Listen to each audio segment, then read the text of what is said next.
Here we are going to discuss about one more problem based on the concept of photoelectric effect.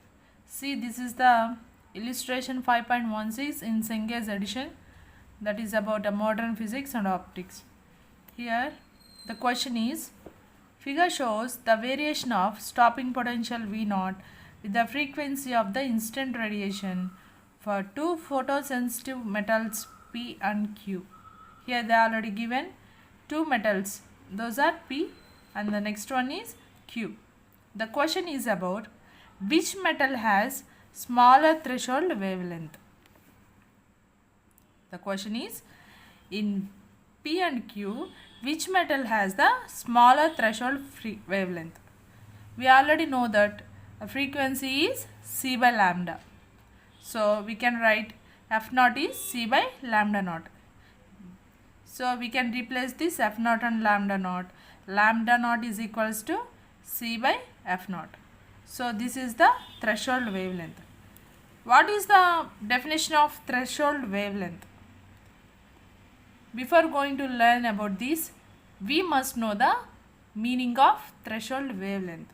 That is the maximum wavelength of light that can eject electrons from a photosensitive metal surface. See here, the maximum wavelength of light, let's take it as a light. So the maximum wavelength of this light that can eject electrons from this metal surface, that is nothing but photosensitive metallic surface in photoelectric effect, that is called the threshold wavelength. So here we have two metals, that is P and Q. P frequency is 0.1 and Q frequency is 1.0. Here we are taking V0 as the stopping potential and F is the frequency.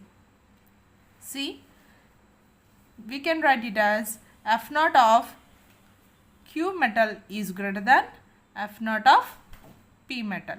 That is, here frequency of Q is greater than when compared to P. So can I write like this? That means when we substitute these values into this equation, lambda naught, that is threshold wavelength of Q metal, is less than threshold wavelength of P. Is it clear?